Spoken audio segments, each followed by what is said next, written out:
Hello, everybody. This is your boy Ken, aka MrGentleman, and I am the host of MrGentleman Lifestyle Podcast. If you are enjoying this show, you should also check out the Premier Voice Podcast, hosted by myself, Aaron Kintok Sands, the Star Rider Rod, and Long Live the Chief Mighty Mal, where we discuss many topics within the culture, from music, love, relationships, sex, politics, and many more. We could make you laugh, but the show could also get a little raunchy and may not be for everybody. But if you're willing to take that risk, check out the Premier Voice Podcast every Wednesday, a part of the Premier Powerverse.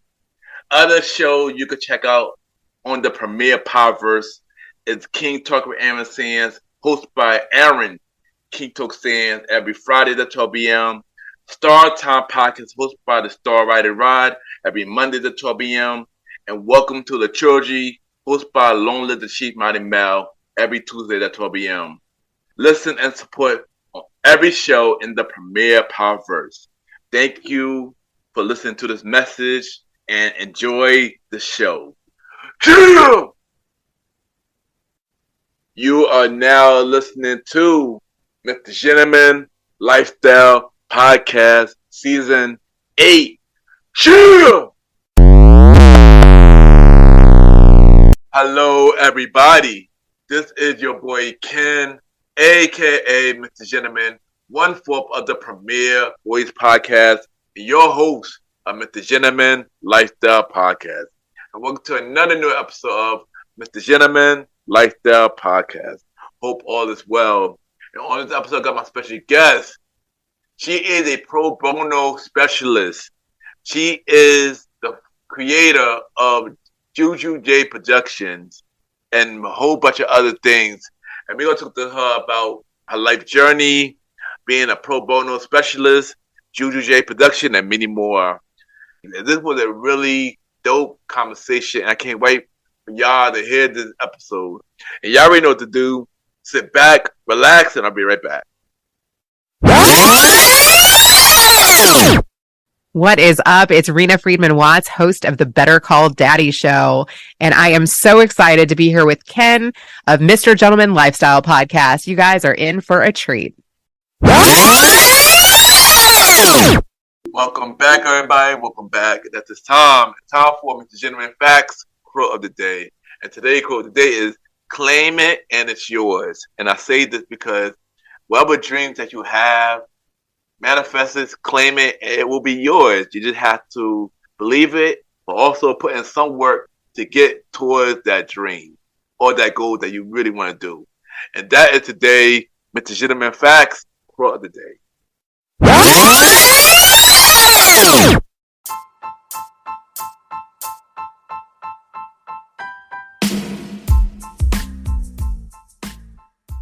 Hello, everybody.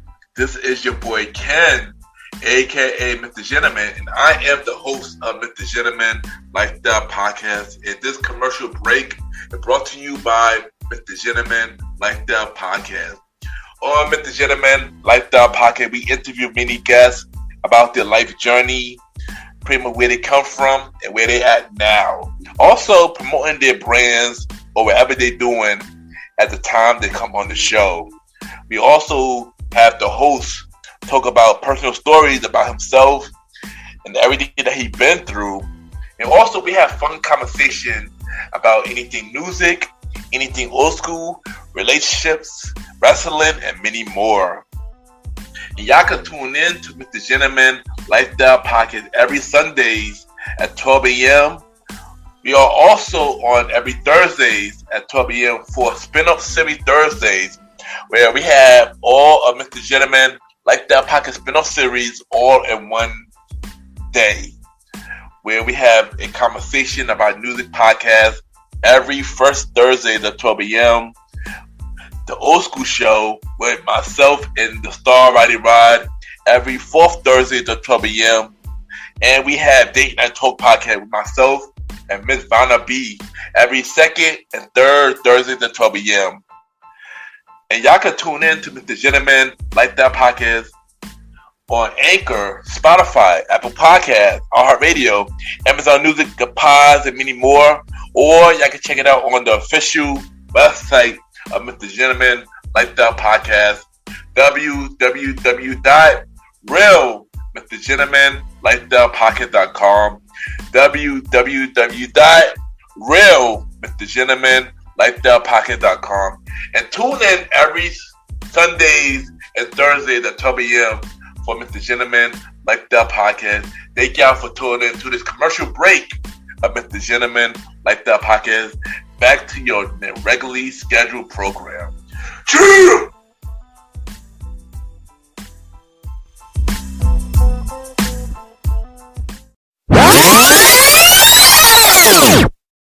Hello, this is Juju here, and you are listening to MrGentleman Lifestyle Podcast. Welcome back, everybody. Welcome back. And at this time, it's time for my special guest. She is a pro bono specialist. She has a business called Juju J Production, and she's doing a whole lot of things that we'll get into today. We got Miss Juju in the building. Juju, how are you doing? Hi, everybody. How are you?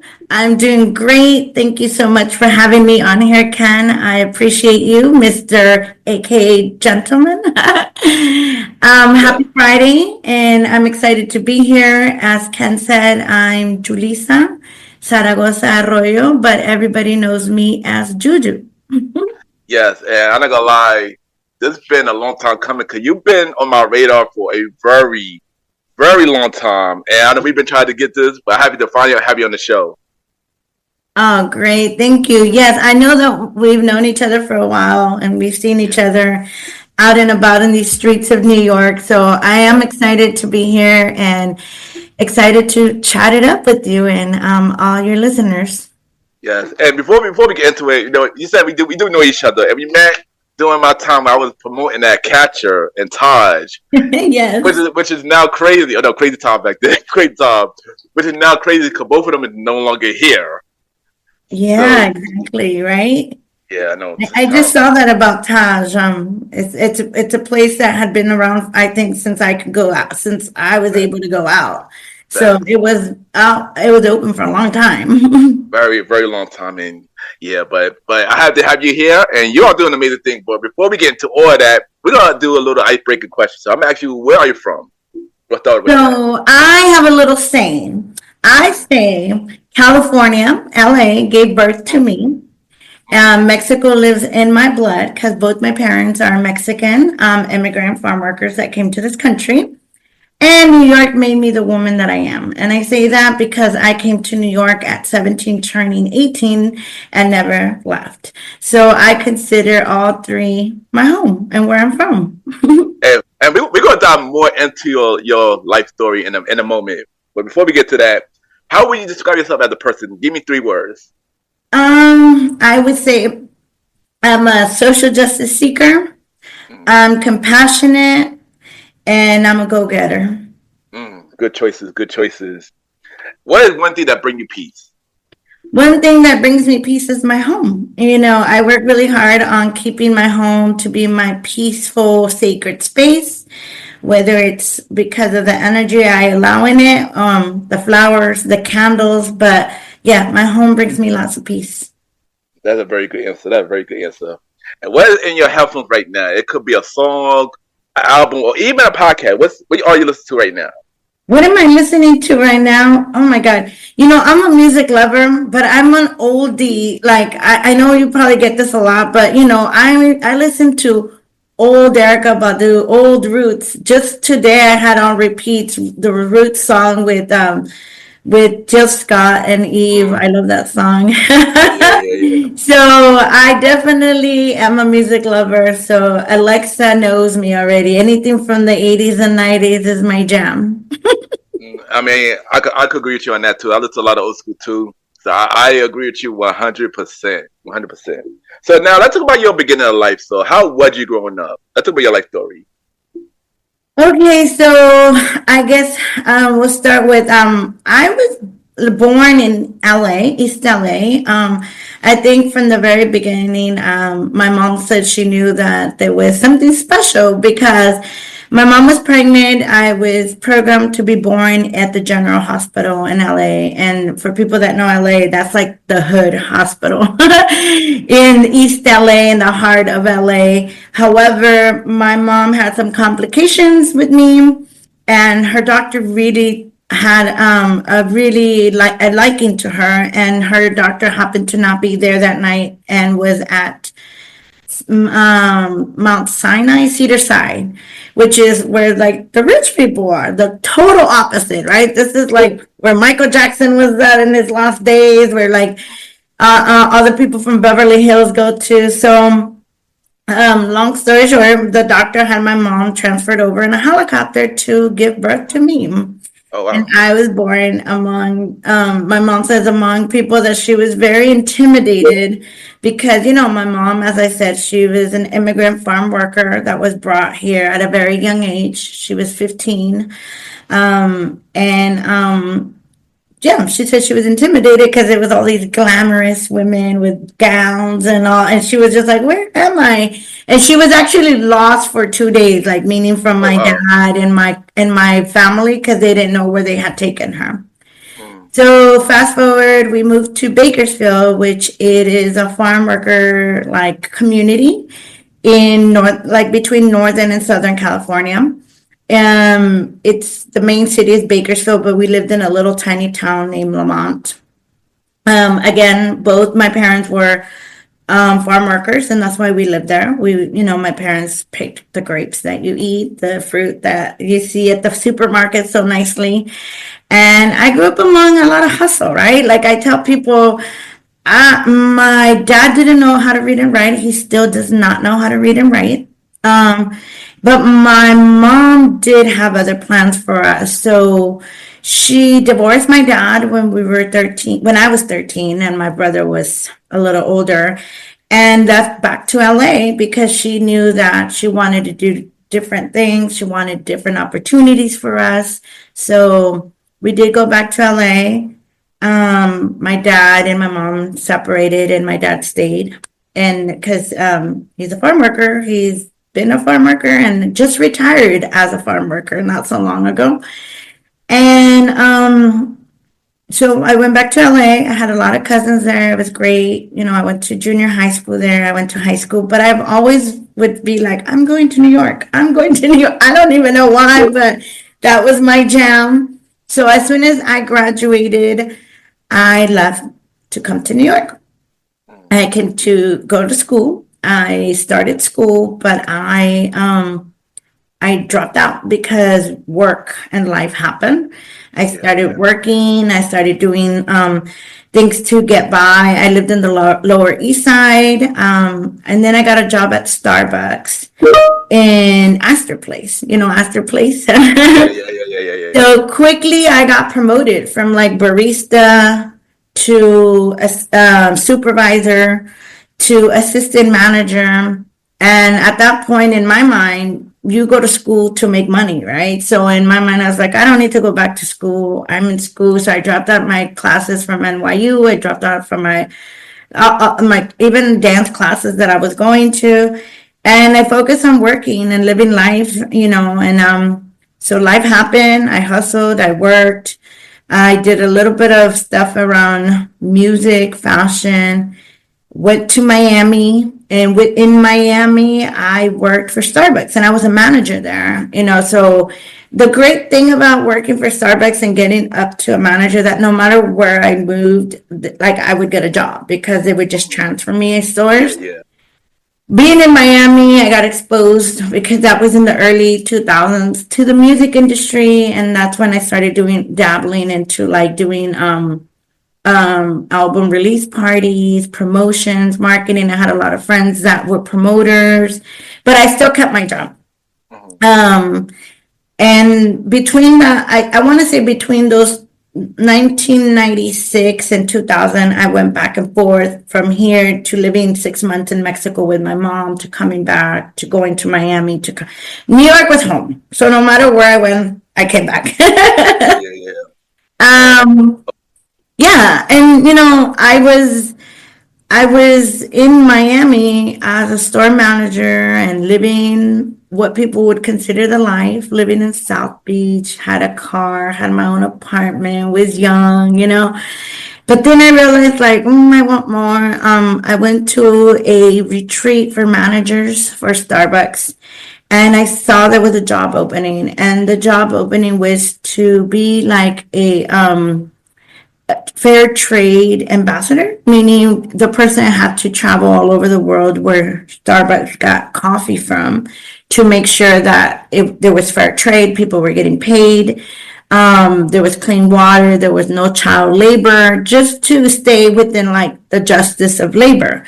So as you can see, that was like up my alley because of my upbringing, right? Because I saw all the injustice that happened with farm workers. I saw how hard my parents worked, how they were mistreated. I think that's where my social justice heart grew from being little and watching everything that I saw in the fields, and sometimes I worked. My parents didn't make me work, but I would work because I wanted to. Like even if it was like cutting up onions or garlics or the tails, because you would have to cut the tail in the back and fill up a bucket, and you would get like dollars per bucket. So I would get all excited as a kid. I tell people my parents never made me work. I wanted to work, I wanted to go, but anyway, so I applied for the job, and even though I had been working for the company for over 8 years, and my boss loved me, she's like, "Oh my God, I think you would be great and whatnot," but it requires a degree, and I was like, "Oh man!" So I think I went home that day in Miami in South Beach. I lived on Meridian and 17th, right by the beach, and I was like, "I'm going back to school." So I went back to school, and I put in my 2 week notice. Everybody was like, "What?" I called my brother and I said, "Hey, I want to go back to school." He was excited because my brother was the first person in my family to go to school, and he went to school late as well, like a non-traditional student. He went to Harvard and he went to Middlebury College. And so at that time, he was with this partner who was also an academic, and they were both excited. So they're like, "Yes, come back." They lived in Brooklyn. They're like, "You can stay with us. Settle in. You don't have to pay rent, blah, blah, blah." So came back, took some classes to finish the semester from NYU at BMCC. And then I started applying to transfer out, and I transferred to a non-traditional program called Francis Perkins in Mount Holyoke College in Massachusetts. And this was in my 30s, by the way. So I decided to go from making 100 and plus at Starbucks, having my own car and home, to a broke student. So yeah, and I went back to school. It was 3 years. It was at an all-women's college, where I met so many amazing women, where I got to take classes with young women, older women, married women. And I double majored in Latino studies with a focus of immigration, migration, and anthropology. I think it makes sense. If you know anthropology, it's like knowing cultures, understanding cultures. And I've always been very open to all cultures. And so I finished school and I came back to New York. Before I finished school, I had a job offer. During school, I did a lot of stuff around advocating for immigrants, against racial profiling. I protested. I got arrested for protesting.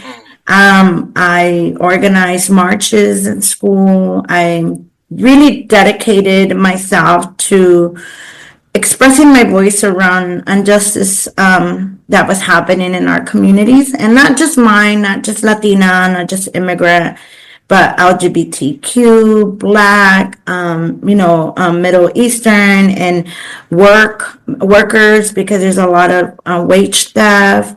And I share all this because obviously that leads into what I do now as my career. Yeah. Right? Yeah. And I was like the co-president of our organization called La Unidad in college, which is like the Latinas on campus, and Mecha is a chapter that's almost in most schools. I want to say 80% of universities, which is being conscious of being Latina, but also conscious of the political climate that comes with being Latina.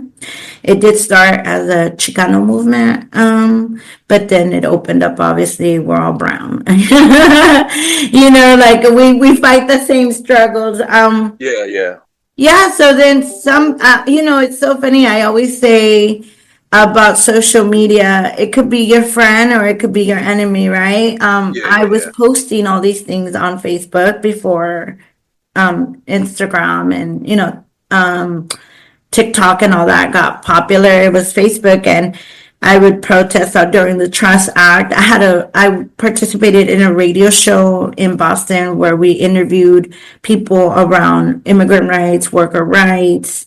I did Know Your Rights presentations at the Mexican consulate, like different work like along those lines.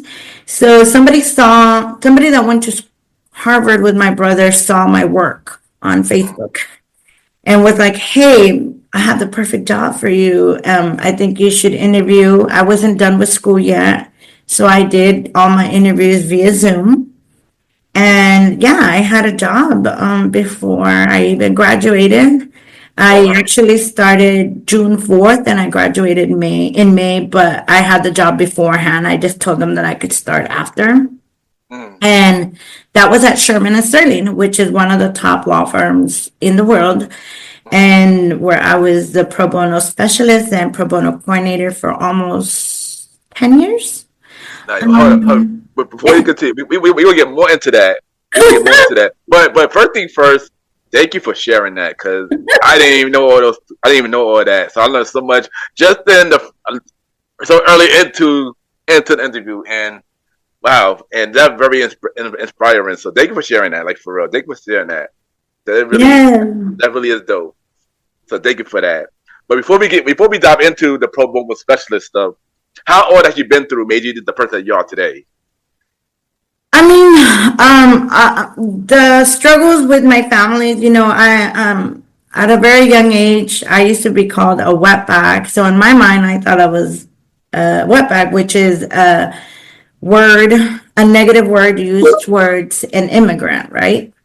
I don't know if you ever heard that word. It's very used in California. It means, your back is wet because you're crossing the border, the river, to get to the U.S. But that, I remember telling my mom, like, I guess I'm a wetback. And I know, what do you mean? You were born here. So I feel like those early moments, like that one, made me realize, like, wait, I'm getting treated a certain way because of how I look or what my parents do for a living, right?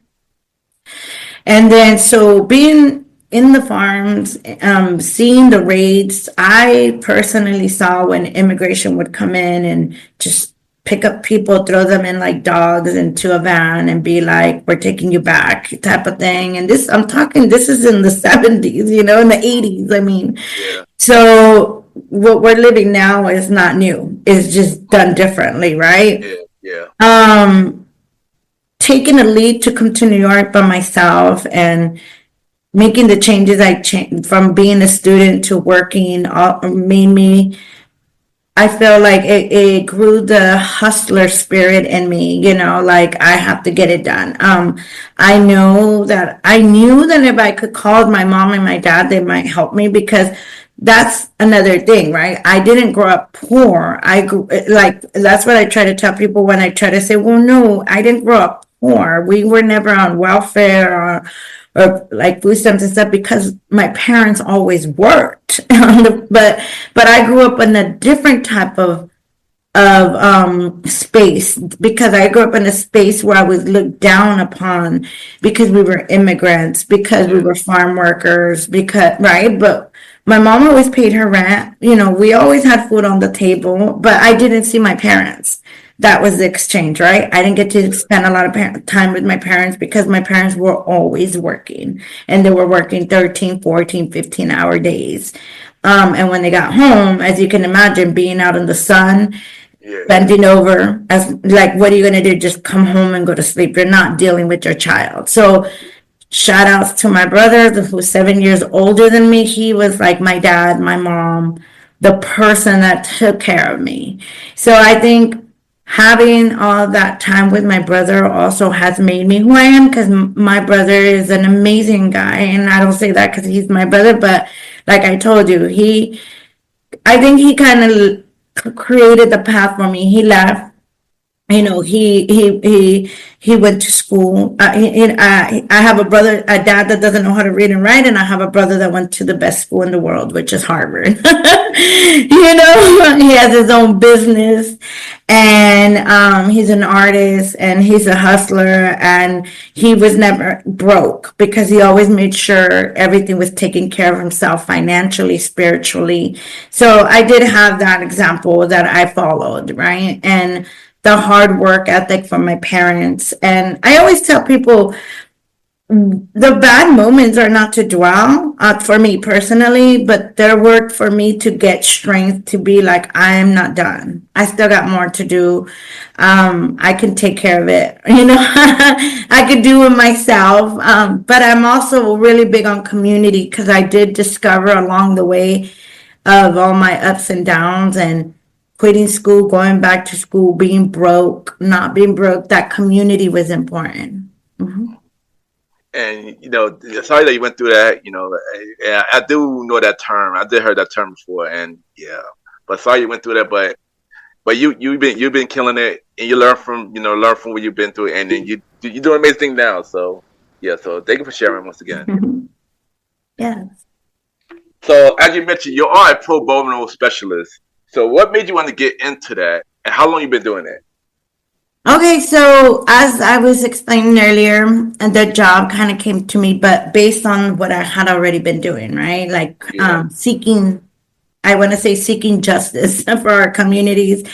I was doing that in college. I was doing that as my internships. One of my internships was at Centro Presente in Boston, who is an amazing organization who does work for immigrant rights and worker rights.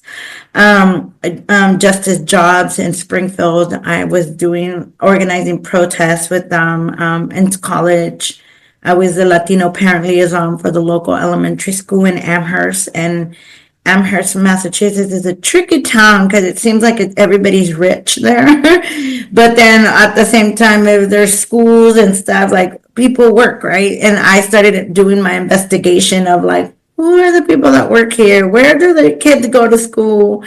So that's how I created that program. And so doing all that, I got the job kind of handed over, not introduced to me, not handed over, because I interviewed. I remember I had like 6 interviews, and it wasn't entry level at that point, but and it was meant for someone entry level, deciding whether you want to do law school, whether you want to do public service, or like go corporate. However, because I was not your traditional college student, I had already experience of managing stores, managing people, managing life. Yeah. My boss was like, wow, like, yeah, no, where are you going? Because it was supposed to be for 2 years, the position. So I interviewed, I got the job. I started June 4th, 2014. And pretty much it was a clear definition of what I always wanted to do, which is create access to justice, right? Create access to people who needed attorneys, who need legal assistance to do things that affect our lives. So then I was like mesmerized by the position because I had never heard of it. And even now when I talk to people don't understand my job. People don't know about it. Yeah. And then people are like, wow, because I'm not an attorney. However, I run programs with attorneys for attorneys. I know a lot of law. I know a lot of legal policies per state. So I went to Sherman and I was the pro bono specialist. Then I got promoted to pro bono coordinator. I was there for 9.5 years. It's a global firm, so I was exposed to coordinating pro bono work, which is pro bono matters. So they're like legal cases that our attorneys take to help communities that can't afford it. But it's not like someone calls us and says, "Hey, I can't afford an attorney." No, we work with nonprofit organizations like Legal Aids, like For Justice, and we help them. They're the real heroes. They're the ones that know the work, create safe space for the community, know what needs to be done. And my corporate attorneys are the ones that help because they're attorneys and they have a law license. So some of our attorneys have never been to immigration court, but through pro bono they'll be able to go to immigration court and assist someone. So the relationship with the organization provides mentorship, training, and the tools that my corporate attorneys would need to do that kind of work. Right. So because our attorneys make banks richer, big companies richer, they're like corporate attorneys. So so when I was at Sherman, I loved it. I was based out of New York, but like I said, we coordinated for all our offices worldwide in the US. I go to conferences. I build relationships with other people that are doing my job for other law firms. But the big one is to make relationships and find the work that is suitable for our attorneys, whether it's small, micro, and entrepreneur business work. And just recently, like about maybe a year and 2 months ago, I had an amazing opportunity come to my door and literally come to my door, which is Kirkland and Alice, their director came and spoke to me and was like, "I have a job for you." And no worries. I spoke to Sarah Lynn. Sarah Lynn is my boss at Sherman, and talked to her. And I got her blessings because this is going to be an amazing opportunity for you. And pretty much said, the job is yours if you want it. You will be the firm-wide senior pro bono coordinator. Oh, wow. And and it was incredible because Kirkland is the number one law firm in the world because of the size. It's over 4,000 attorneys, and because of the amount of money it makes. They have clients like Facebook and Amazon and whatnot. It's huge. It's a Chicago-based firm, but the biggest office is in New York. And I felt blessed because I didn't even interview, and people were like, "Wait, you might not want to say that." And I was like, "Oh yeah," it was the weirdest thing because she was pretty much, "I've seen your work." So again, I guess one of the points I want to make is if you make it visible, it's not showing up; it's being visible of who you are. Because she said, "I've seen your work. I've seen you at conferences. I've seen you speak. Like, I know you're perfect for this job. Like, I don't have to interview you." And I've been there for a year and 2 months, and it's been amazing. Like I shared with you, I'm on my way to a conference in Lima, Peru. And I think it also benefits me that I'm a native Spanish speaker to be in some spaces because most of my colleagues don't speak Spanish. And that's, and that's one thing I also take pride because back in the days, the pro bono space was not very diverse. It was, older white women, and now it's opening up, which is amazing, right? Because it's a space that I feel should be diverse, and we're slowly working on it. And my boss is a white woman that believes that too, and that's why she was so excited also to get me on board. And I want to say, first thing first, congrats for that opportunity, because that's amazing, and hard work definitely does pay off. So that's amazing. Congrats to you, Juju. That's amazing. So, as a pro bono specialist, what have been your biggest achievement, and why is it important for helping people? I believe so. I live by three things in life. I live the life God intended me to live. I love beyond my prejudices, so I love everyone. And I feel God commands me to serve. I am here to serve my community. So in church, I'm big on serving, on volunteering. I volunteer at food banks. A lot of this stuff you probably won't know. I don't post it because it's not about that. It's about me. Yeah. It's about what I feel I was brought on this world to do. What makes me feel good too, and I feel like I need to pay my rent for the time that God has given me to be here. With that said, I I think it's important to think about others, right? I think Yeah. we're in an era now that people don't, I don't think I've ever had to seek volunteers. We always had too many volunteers, and lately it's kind of like, hey guys, we need volunteers. Like, what's going on, right? Yeah. And this is just in the like community service space, but in the legal field, I think it's important to acknowledge injustice, right? And like, if there is justice in place for a reason, there's law in place for a reason. So if I can be part of that, that will be like the only thing I wish to always be a part of, changing people's lives, hearing people. I'm the kind of person that if someone asks me to buy them food, I'm going to buy them food. I might not give you money, but food, like Yeah. you can't deny someone food. But even more simpler, people sometimes say, that I always remember things and that I always ask. Like at church, my pastor says that all the older ladies love me because I always come back 2 weeks later and be like, "Oh, how did your grandchild do in her medical test?" And then they're saying that people don't do that no more. That they don't really listen. That you need, when you ask someone how you doing, are you really interested in knowing how they're doing, Yeah. or are you just saying that because you think it's common courtesy to just say how you doing, right?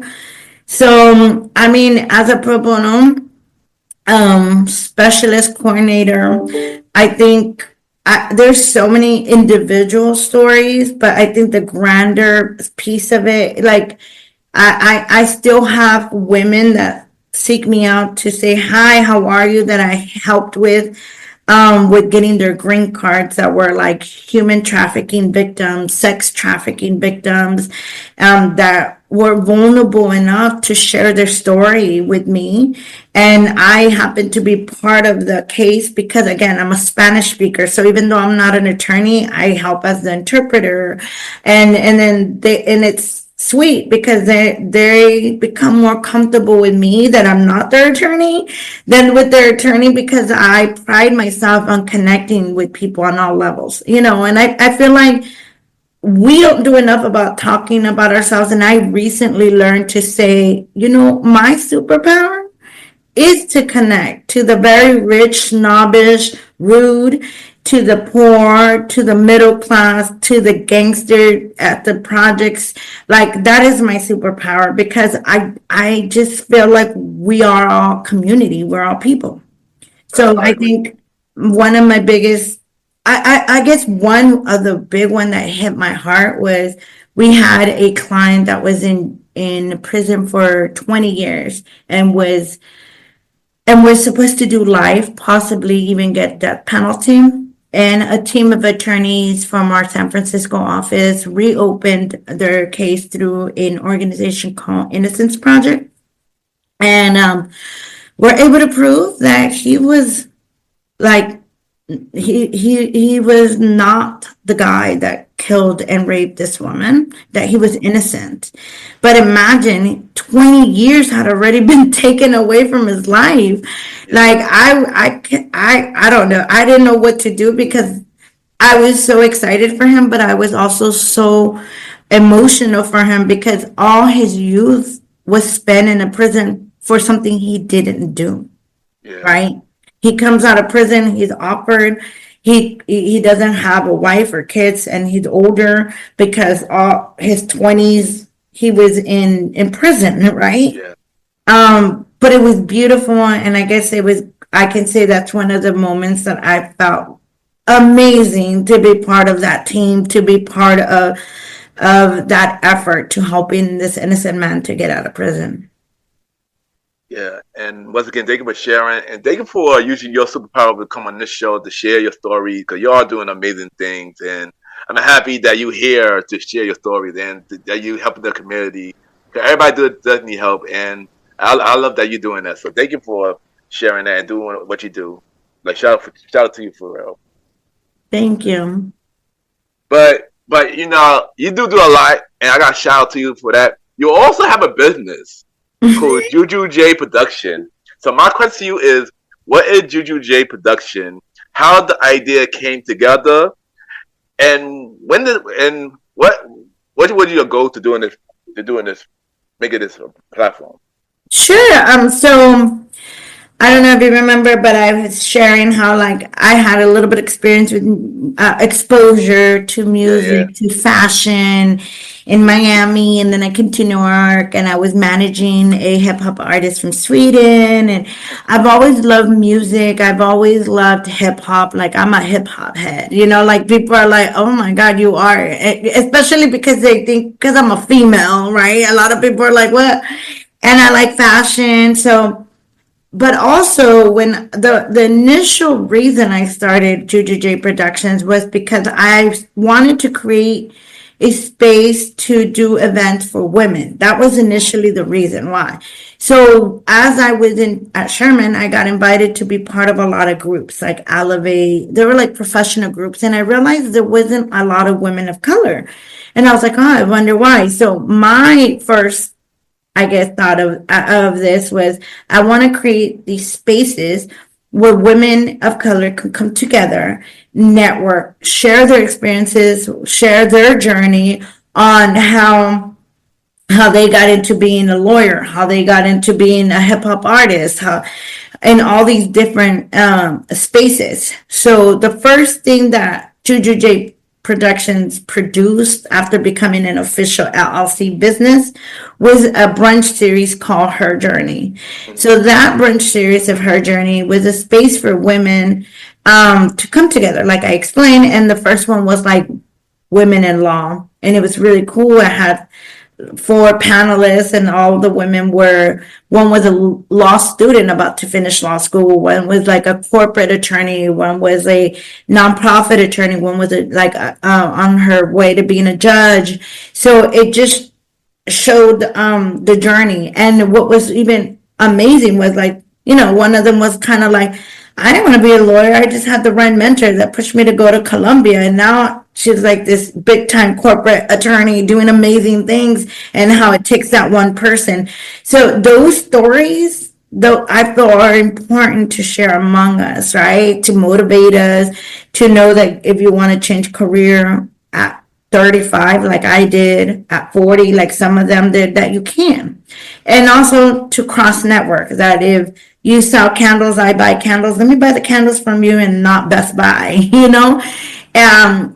I always say, people always complain how there's not enough this or not enough Latinas in this space or this, but we have to change it. We have to change the narrative ourselves.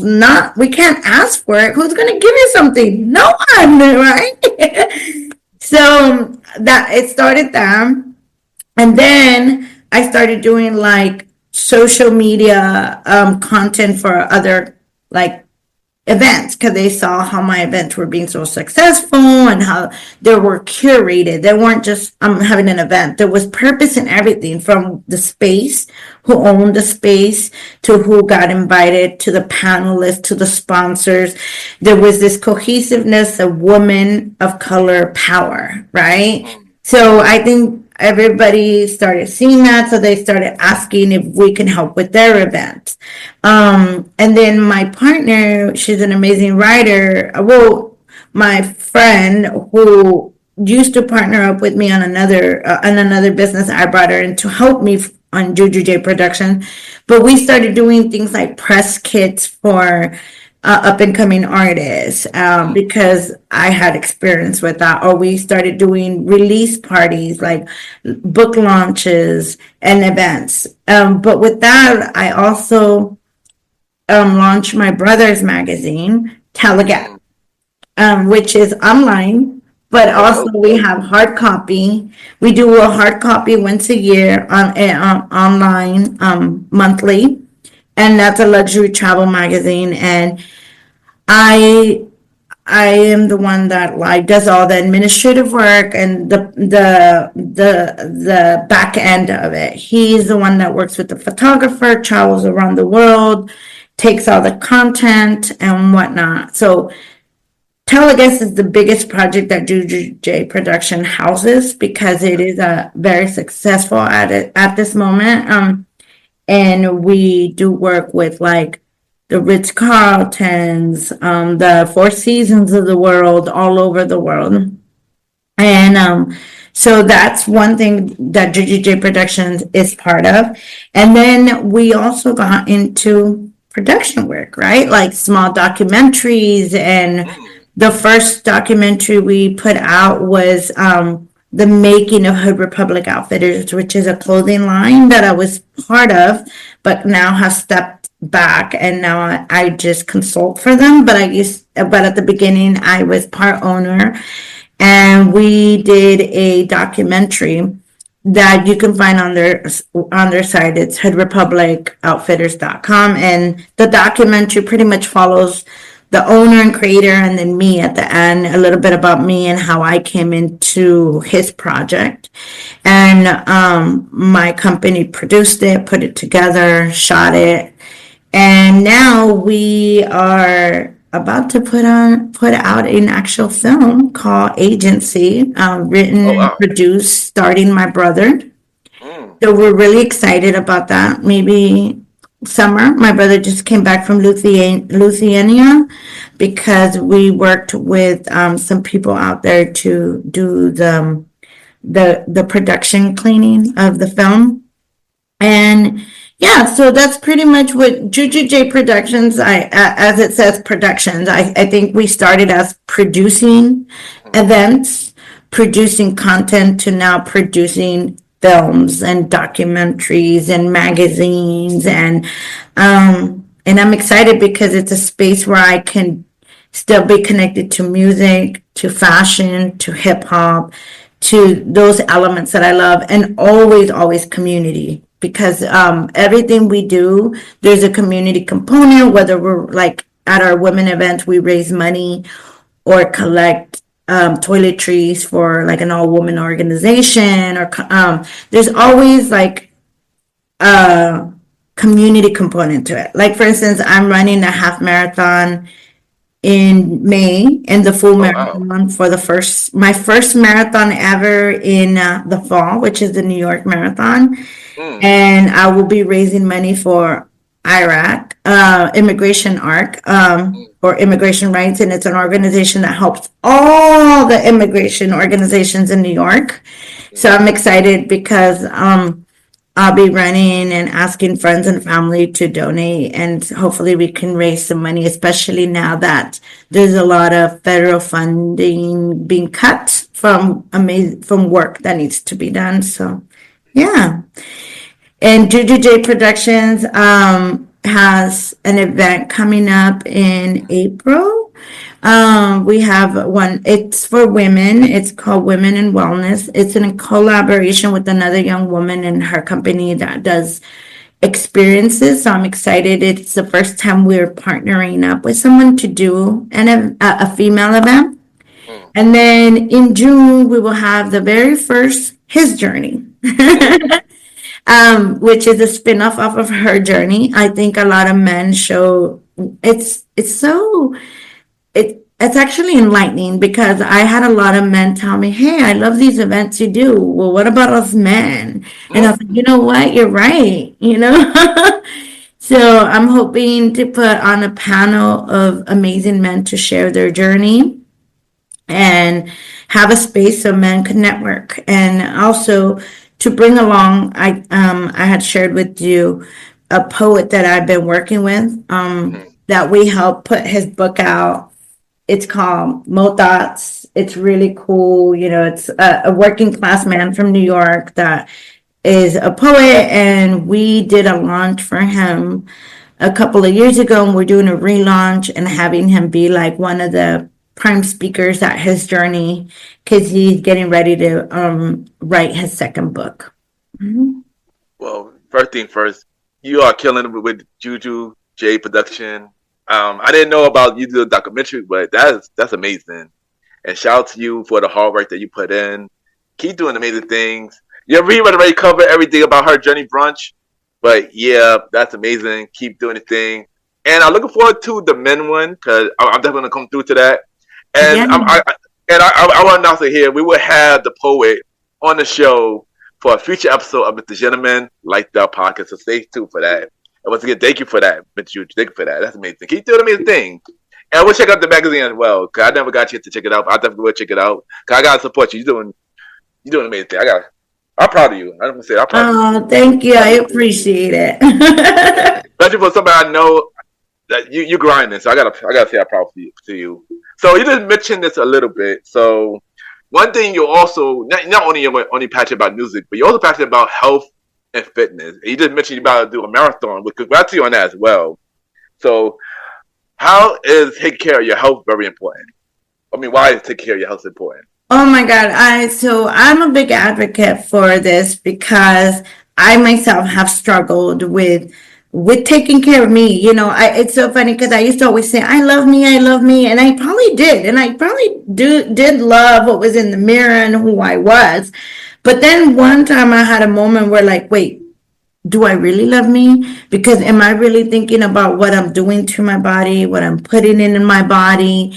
And that's when I had a moment of like, oh my God, it's so important to take care of you. It's part of self-love. It's not just saying it. It's what you're doing it, right? We always tell other people, don't tell me you love me, show me you love me. So that's the same thing with yourself, right? Don't tell yourself you love yourself.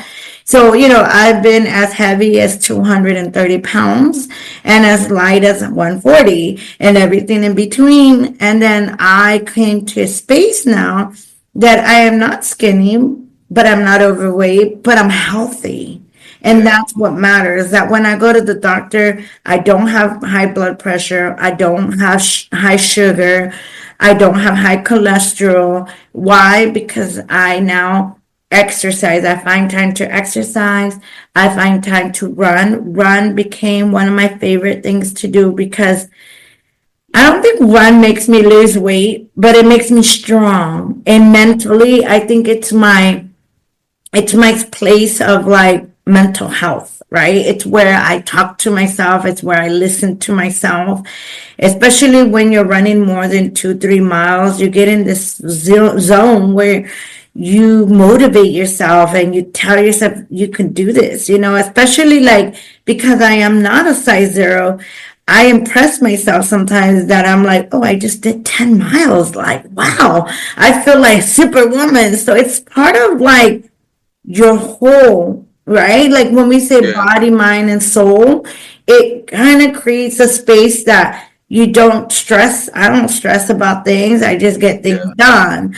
I feel good. I choose what and mind you, I also say it's not like, oh, you shouldn't eat this, you shouldn't drink. No, everything in moderation too, right? And I think when I was in college, since I went to an all-girls school, I realized like I noticed something. Like we were in a little town in the middle of nowhere called South Hadley. 3,000 women, nothing to do but milk cows and go to school, which is good because you focus on school. But I realized the girls, especially because I was older, the younger girls, that, oh my God, they weren't taking care of themselves. They were eating too much because we had way too much food in these food cafeterias. They weren't working out. And they were stressed out about getting A's and writing 50, 100-page papers. So one day I actually did a wellness festival and I got a lot of departments to give me money to put it together because I brought in a Zumba instructor, a fitness instructor, a nutritionist who spoke about you can be an unhealthy size 2 and you can be a healthy size 14. About how, because in my mind, my pitch to all the departments that gave me money and they didn't even think twice was, hey, you're preparing us to go out in this world to be successful CEOs, film makers, shakers, and trailblazers. But what about our health? Like, what does that mean if we get there sick? If we get there with diabetes? If we get there with being obese?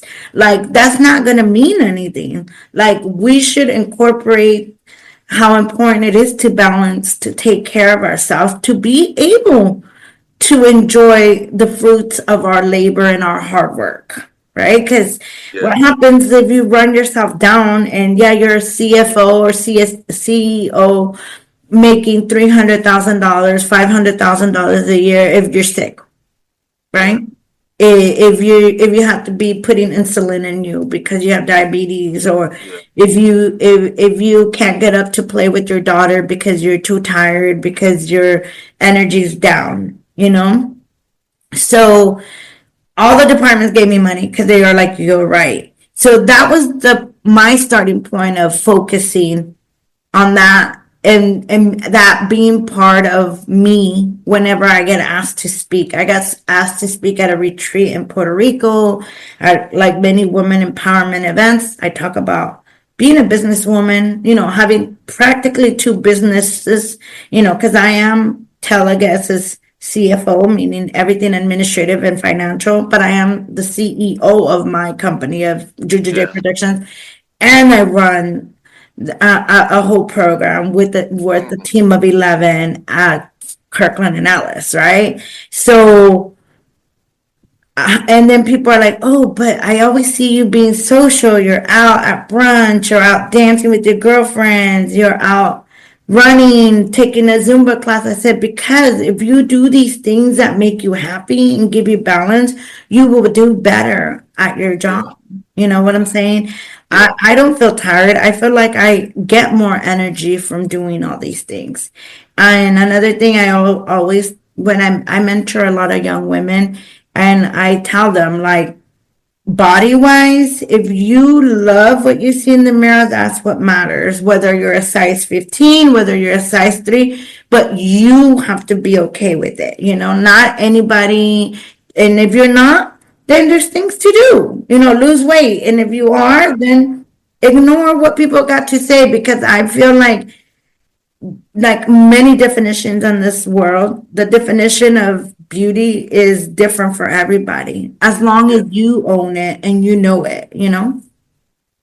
And I see you do a lot of your workout videos and stuff like that, and you look amazing. So keep doing your thing. And I can relate to this heavy because last year I was way bigger than I was. I went to the doctor and I found out, my high blood pressure was high, my cholesterol was very high. It was like high risk high. So I made it to me to really change my everything, my workout, my eating habits and everything. And fast forward to now, I lost like over 47 pounds, and Wow, yeah, that's amazing. That's yeah, great. yeah, and I'm way healthier and stuff like that. And it's literally been a year now, so it's literally been a year. So yeah, so when you say that, like, I completely understand, and yeah, it's very important to take care of your body. And like, just like you, I would take care. I wasn't really focused on it, but then when I touched reality, that went like, yeah. So Yeah. thank you for sharing that. Thank you for sharing that, because that Yeah, is body, mind, and soul. I'm big yes, on yes, all three. yes, Whether it's reading a book, going to church if you're not religious, yeah, um, um, finding different outlets. I think people have gotten very jaded with social media and yeah. certain things that you don't allow yourself to like fill your soul, right? Like, what makes you happy? I love flowers. I take the time to go buy flowers for myself. Like, Yeah, do exactly. things for you. Yeah, yeah. And once again, thank you for sharing that, because everybody should really take their health really, really serious. So this next question, I ask all my guests this because everybody seems to have a different answer when I ask this question. So as you know, we are in a pandemic. I guess where we are now is, yeah, crazy. So my question to you is, what had the pandemic affect? How had the pandemic affect you, and what did you learn from it? Oh my God, I don't know if people want to hear my answer because I always kept it to myself because I didn't want to be what's the word? What's the word? What's it?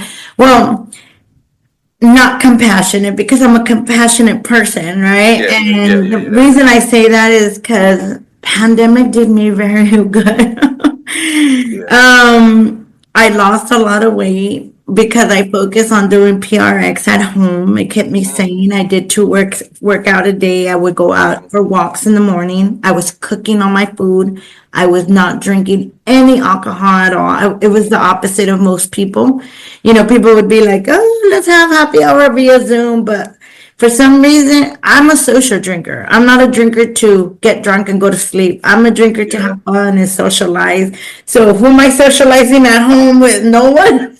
Yeah, yeah, yeah. So I learned that about myself too, that I was a social drinker because I was not really interested in drinking while being at Yeah. home.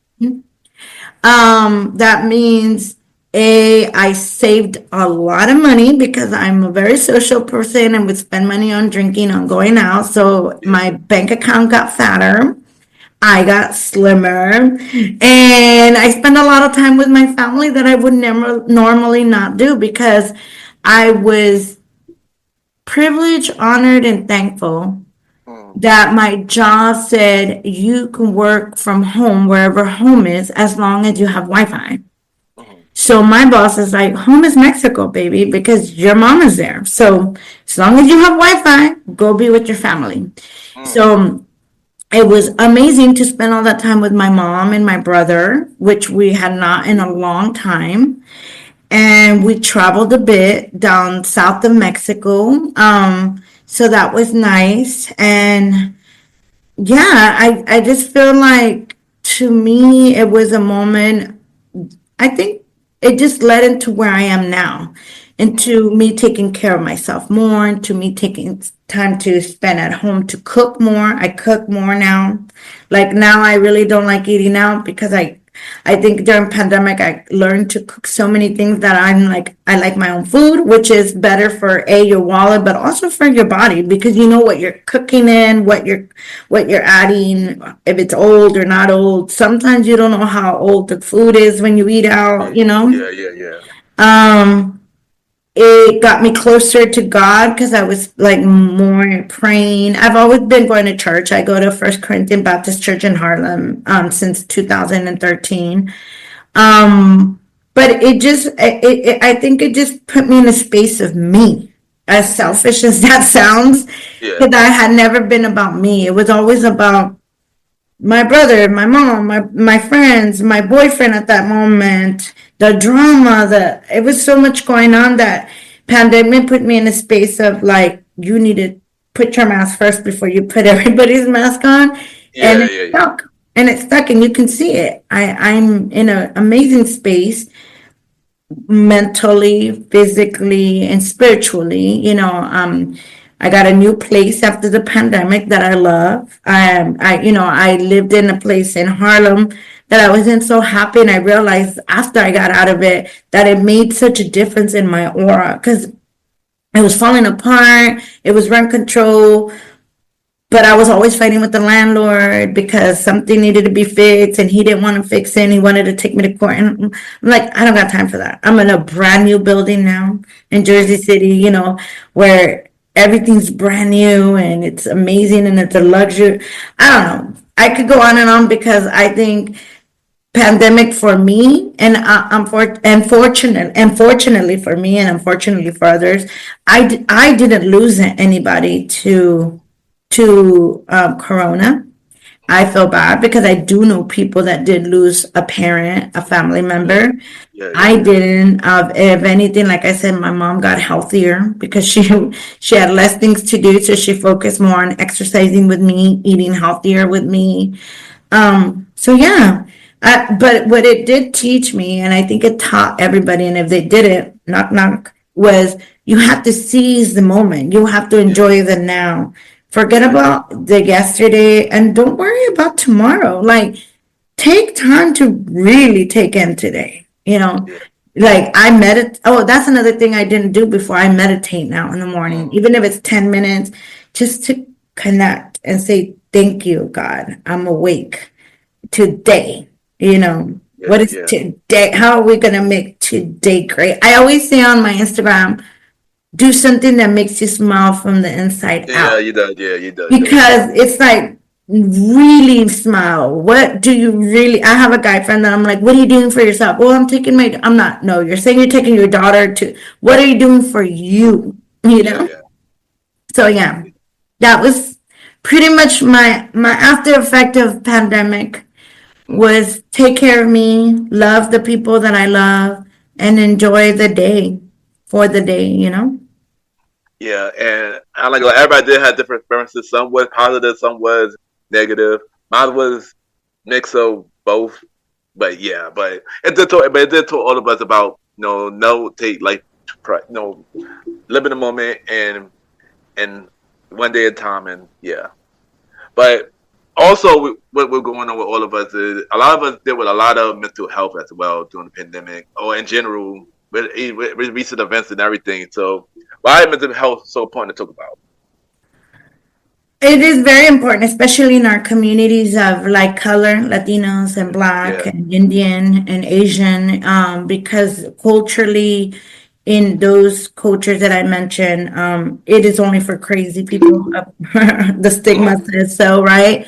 But Yeah. it's not. When I went away to college, that I took on counseling, and because I was feeling bad because I was leaving behind my job to go be a student when I had a mom that I was helping financially, when I had a dad that I could help, when I had a brother that was going through a really hard breakup from a long term relationship.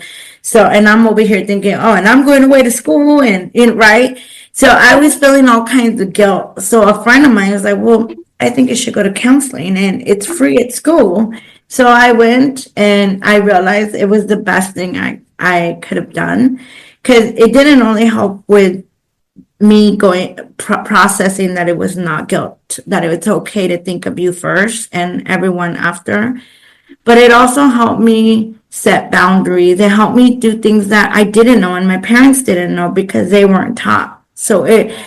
sometimes you learn, it's not like like the shrink or the counselor is telling you what to do. You discover it yourself in the process. With that said, a lot of us come from homes that are one parent, that were abusive, that were struggling with food and even staying in a home. So we think because it's left back there, we're not carrying it, right? But sometimes we do carry it until we learn to forgive it, process it, and heal from it. And the only way we're going to do that is through counseling. And sometimes Agree. you don't have to go to a counselor or a psychiatrist. Sometimes I do a lot where I speak to my pastor because my pastor does counseling and I think for women, we talk more with our girlfriends about things than men. So I Yeah. am very big on telling men like it is okay because you're not going to sit with your guy dude the way women do to be like, I feel this way because of the way my dad treated me when I was 7. It's not going to happen for men the way we do. Women, we have more outlets, Yeah, right, yeah, than yeah. men. And that's why it's even more important. And I think when pandemic hit, which is what, 3 days from now when they decided to close the country, remember it was Yeah. March 17th, I think. Yeah, yeah, yeah, yeah. I was in I was in Ireland and my brother was like, you need to get on a plane. They just announced they closed all the airports beside the only ones open are London and Ireland. And I was like, oh my God, yeah. And on my way to the airport, the leader from Ireland said, we should be careful how we deliver things because this is happening now, but we're going to deal with the outcomes later in Mm. obesity, in mental issue. And it was the only place I heard it. I didn't hear it Oh here. I wow. didn't hear it anywhere. And that was at the beginning when she almost said like, I forbid the media to report out like in panic because Yeah, we yeah. need to take care of each other's mental, you know? Agree. Yeah. Agree. And I like to talk about this on my show now because it's very important. I ask all my guests this question, and I dealt with it too. So thank you for sharing that because it's a really important topic to talk about, and thank you for sharing. Yeah, thank you for asking. I think it is a very important piece, and I want to thank you because you have this space. You are a man, Yeah, and you are a man of color, and I feel like the more we get comfortable with talking about it, the more like our community is going to benefit from it. I agree. I agree. So once again, thank you for sharing, Miss Juju. Thank you for sharing. But let's get back to more positive stuff, more positive thing. That I was happy. That was happy. So what is your dream venture? Something that you always want to do? What do I want? Like as in career or just in Um, general? Like, in general, and I know you already done a lot. So let's think harder than answer. I know. I'm like, what do I want to do?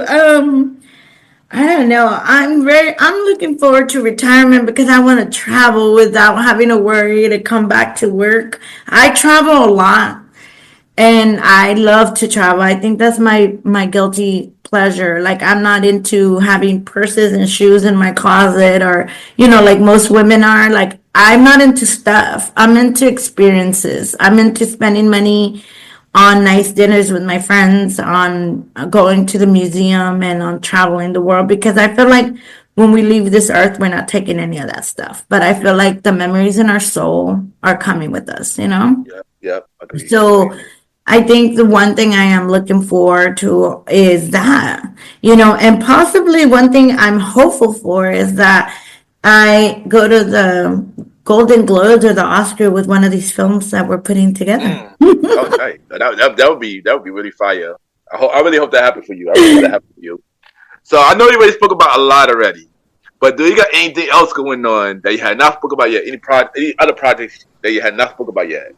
I think at the moment, no. I mean, we have another hard copy Teleguest magazine coming out. I'm really excited because my brother is going to be on the cover for the first time with Oh, other nice. people from the travel industry. It's a tool by the luxury travel community for the luxury travel community. Like I said, it's online. It's teleguest.com. And but we do hard copies, one or two a year, and we do parties. So we're doing a party in Mexico City, one in Miami, and one in New York. And we invite people from the travel industry, like travel designers, travel owners, hotel owners, company owners. So we do have one magazine right now as we speak being produced. That's always exciting and a headache because there is a lot of work. As you see sometimes in these shows and movies, the whole production of like Vogue magazine, it is exactly like that. There's revisions and revisions and errors, and you still get an error in the color. And my brother's hands-on. He actually goes to our printing space that is in Mexico to make sure like the colors are right, the texture, the quality of the magazine is at the quality that we want it. So right now we're really busy with that, but it's exciting. And like I said, no, I just have those two events that I'm planning for. So I think the announcements for the woman event should be coming out in the next 2 weeks because it will be the first weekend of April. And then the men's stuff will probably start promoting at the end of this month into April. Because that won't be into June. I was going to have it before, but I figured June would be great because it's Father's Day month. And it'll be a great space to celebrate the fathers as well, too. I think we've really evolved into recognizing that too, and recognizing men and fathers, and having these spaces because we've done it for women. I think it's important to do it for men too. And I'm looking forward to the man one. Make sure I definitely will come through to let me know on that, and I'll be there. I'll be there. So, what do you have to say for anybody going the same route as you, as a pro bono specialist, and owning the business, everything? Like, say something inspirational.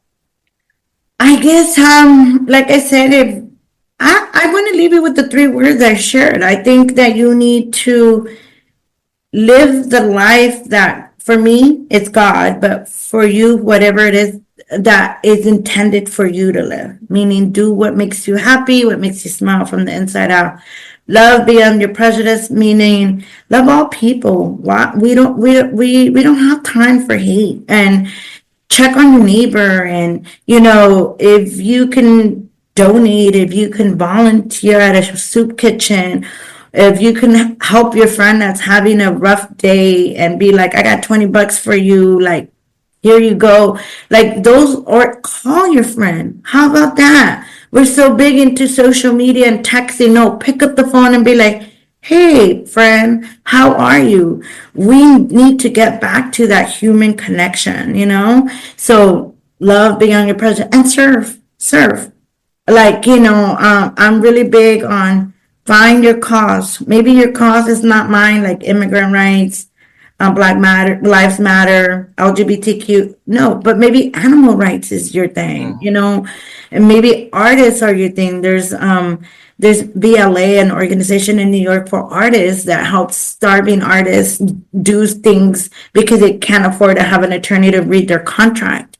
Do something that brings your vibrations higher. Always work on bringing your vibrations high, because if you're on high vibrations, then everything intended for you will happen.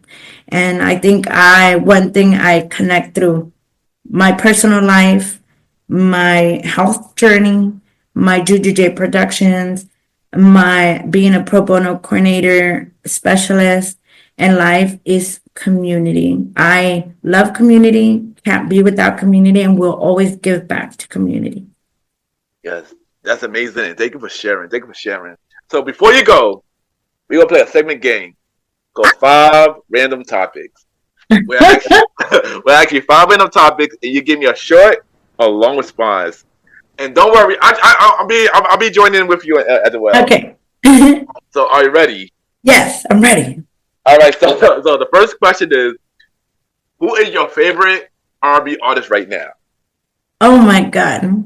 I don't have any right now new ones. I love Jodeci. However, you know what? Maybe it's because I'm also not.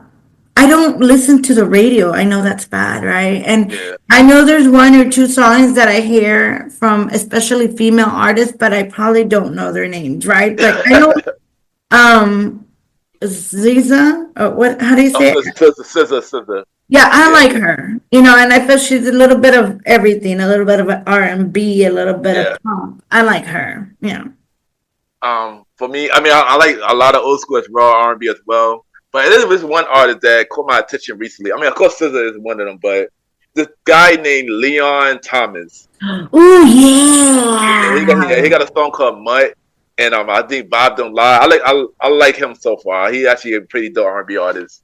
And also, he used to be on Nickelodeon as well back in the day. So Really? yeah, I think he was on the show called Victorious. I never really watched the show, but I heard about him. So yeah, and he even wrote SZA song too. Snooze. So yeah, he's talented. Yeah, I heard him. Yeah. Yeah. All right. So my next one is what is your favorite romantic movie? My favorite romantic movie. Oh, Just Right, with Common and Queen Latifah. That's a good movie. Yeah. Shout out to Common, by the way.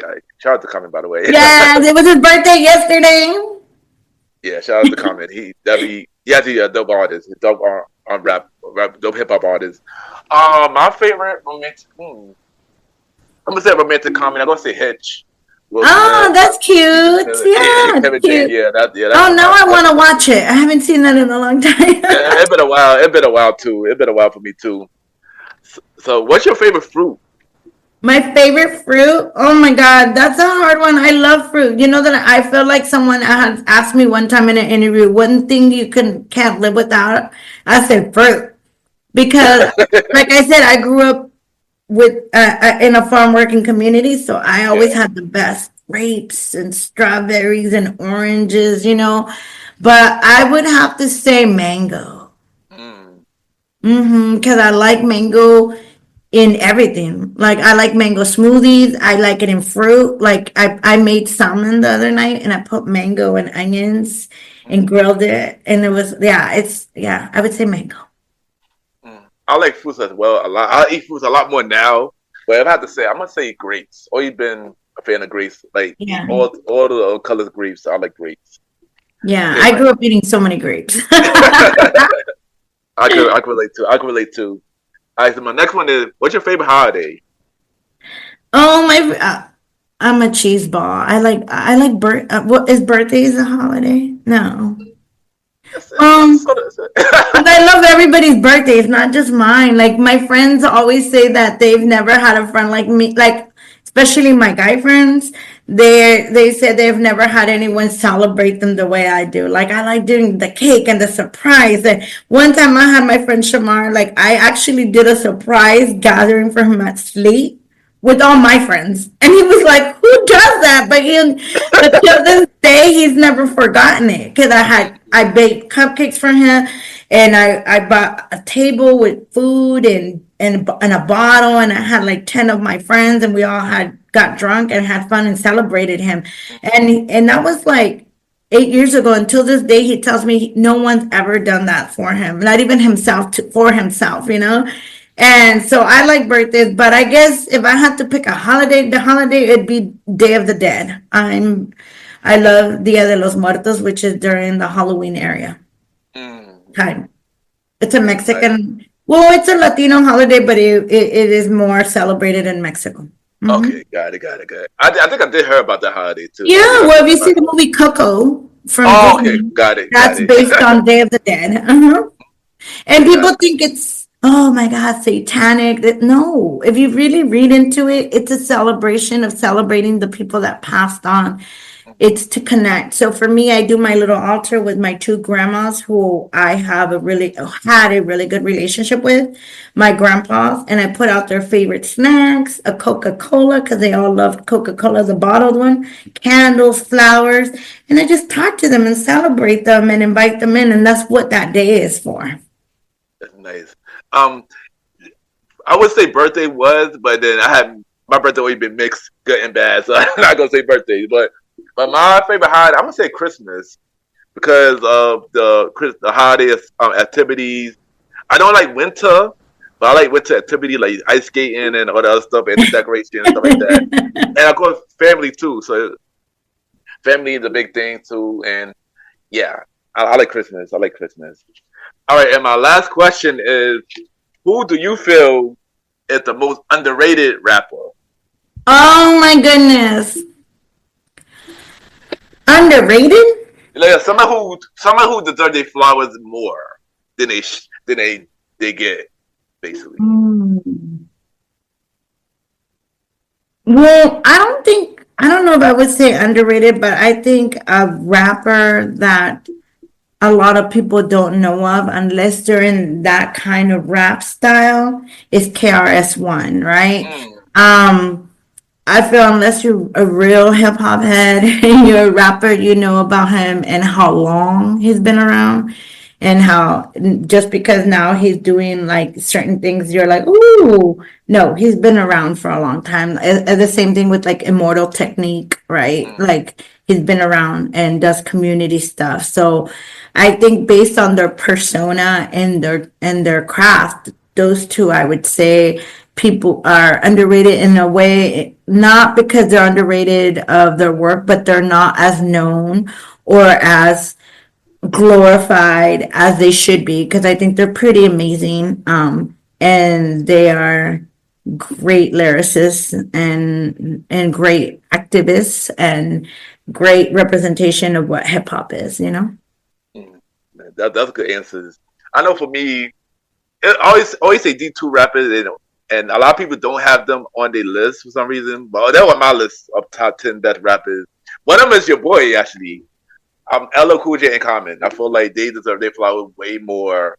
They've done a lot for the rap hip hop community, and I feel they deserve their flowers way more to me.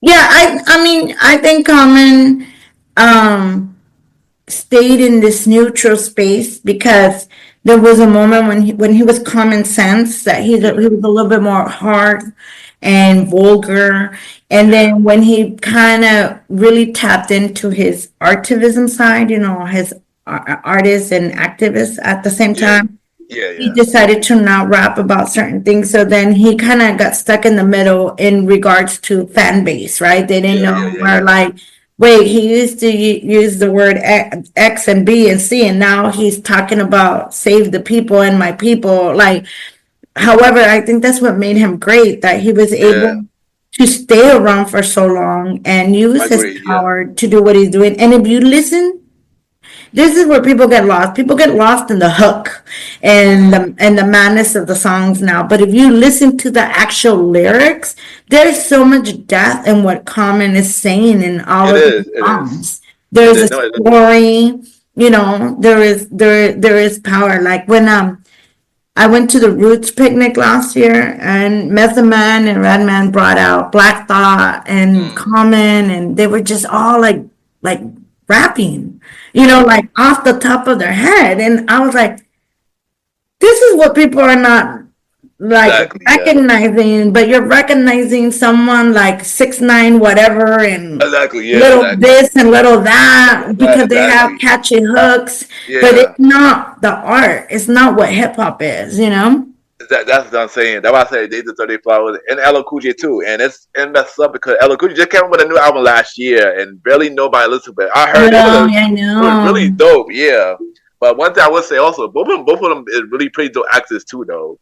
Prominent LL, both of them is good actors. So but that's what I like too, that they were able to like cross over into acting and make some really good memorable movies and other stuff, you know, like Common has written a few books and they're really good. The last one was really good. He says like us taking care of ourselves health wise is a revolutionary movement, because the world, or more like the white man in the US, doesn't want us to take care of ourselves. They want us to eat fried chicken and cook and down it with a 40, and you know, that's the plan, right? But when we actually take care of ourselves and watch what we eat and work out, we are part of that revolutionary, like that self-love revolutionary.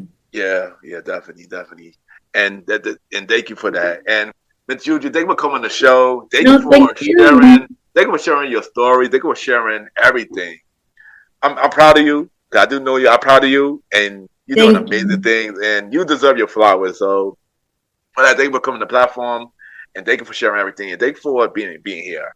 Thank you. I appreciate it, and I'm excited that we finally connected and we talked, and I am also very proud of you. I always see you on the hustle doing your thing, so keep it up and keep creating these spaces that we need for each other, you know? Yes, thank you, and thank you for that. And before you go, drop your social media where everybody can reach you, and drop where everybody can check out all your stuff that you're doing from everything. Okay, go to my page, which is JU_JAY_JU. So it's Juju_J_Ju. And there you will see in my bio, and you'll see the Teleguest handle, you'll see the Juju J Productions handle, and you'll see the Juju Closet handle. So definitely, I think the one to go to is at JU_JAY_JU. Thank you. Yeah, there you go. And now also say about when the next two brunches. Yes, stay tuned. If you go on the at Juju J Productions Instagram, you'll see that in April we will have our Women in Wellness brunch, and then in June we will have the His Journey brunch. So hopefully I see you guys there. We always have a great turnout, great vendors, great speakers, and a great organization that we donate money to. So definitely stay tuned. And I'm hoping to have like other events. I know we've gotten a request to have a Singles and Mingles. We had one a few years ago called Her Journey to Love, and it was very successful. So we hope to have another one this year. That would be dope. And Juju will possibly be back in a future episode along with the poet that we will have on the show in a future episode. So look out for that. Thank you, and we'll be right back.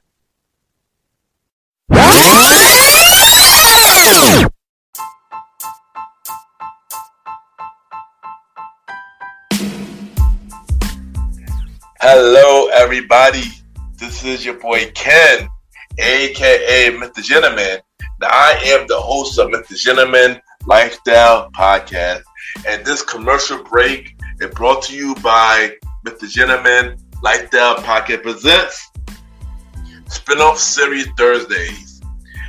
And Spinoff Series Thursday is the new home for MrGentleman Lifestyle Podcast Spinoff Series. That brought to you shows like A Conversation About Music Podcast, The Old School Show, and Date Night Talk Podcast.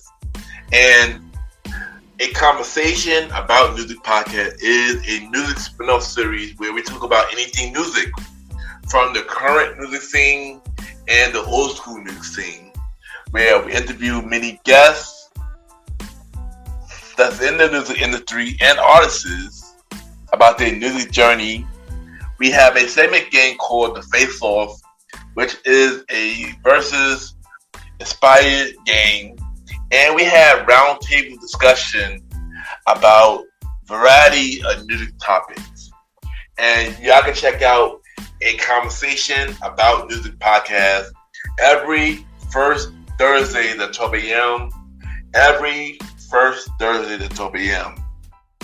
Now, the Old School Show that features myself and the star Roddy Rod is a show where we discuss anything old school, from music, TV shows, movies, and many more. We also bring in guests to join in on the old school conversation. Y'all can check out the Old School Show with myself and the star Roddy Rod every fourth Thursday at 12 a.m.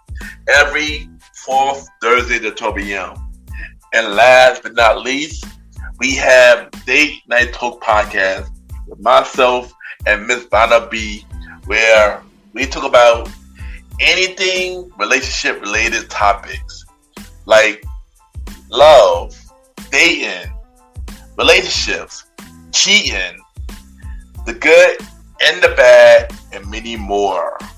And y'all can check out this spin-off series, Date Night Talk Podcast, every second and third Thursday at 12 p.m. So look out for MrGentleman Lifestyle Podcast presents Spin-off Series Thursday, A Conversation About Music Podcast every first Thursdays. The Old School Show with myself and the star Roddy Rod every fourth Thursdays, and Date Night Talk Podcast with myself and Miss Bono B every second and third Thursdays. And y'all can check out MrGentleman Lifestyle Podcast every Sundays for the main series, and every Thursday for spin-off series Thursdays. And thank y'all for checking out this commercial break. And now back to your regularly scheduled program.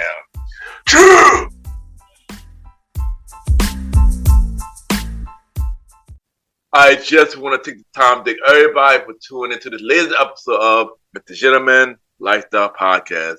Thank you to my special guest, Juju, for coming on the show. Thank you for sharing your story. Thank you for the amazing conversation. Thank you for telling me about her journey, Juju J production, and everything that you do. I am proud of you, especially because I know you and continue to do amazing things. And I can't wait to bring you back on MrGentleman Lifestyle Podcast. You can check us out on every Sundays for the main series, every Thursday for spin-off series Thursday, where we have shows like A Conversation About Music Podcast, new season starting in June, and every first Thursday at 12 p.m. Date Night Talk Podcast with myself and Miss Bono B. New season start on April 10th, and every second and third Thursday at 12 p.m. And the Old School Show with myself and the star Roddy Rod. New season starting in June, and every fourth Thursday at 12 p.m. And coming this fall, we will have the newest spin-off series Thursday show, Top 20 Countdown Show, the series with myself and Jalen, starting in September. And look out for all of the new Spin-off series lineup coming soon. You can check us out on Spotify, Apple Podcasts, iHeartRadio, Amazon Music, Good Pods, and many more. Y'all can rate the show 5-star rating on Spotify, Apple Podcasts, Good Pods, and Podchases. The more y'all rate the show, more people know about Mr. Gentleman Lifestyle Podcast. Subscribe to the YouTube channel at Ken, aka Mr. Gentleman Lifestyle Podcast. Subscribe to us on YouTube at Ken, aka Mr. Gentleman Lifestyle Podcast. You can check out Mr. Gentleman Lifestyle Podcast TV. You can check out the audio version of Mr. Gentleman Lifestyle Podcast. You can check out Mr. Gentleman Fact Quote Today and many more. We got more things coming to the YouTube channel. So subscribe to us and look out for some new stuff on the YouTube channel.